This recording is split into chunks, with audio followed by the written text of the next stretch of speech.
When using myViewBoard, you might run into a situation where you want to undo a mistake or redo something you accidentally deleted.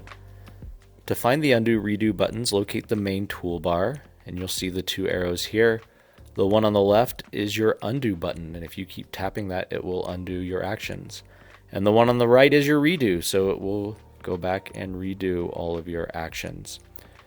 So if this is a new page and I want to undo, it will only undo on that page, page 2, and redo on that page. But if I go back to page 1, it remembers everything I did on page 1, and I can undo and redo those actions as well. Our ViewSonic certified trainers are excited to work with you. If you'd like to have someone on site or virtually guide you through a hands-on learning, please reach out to pdteamus@viewsonic.com.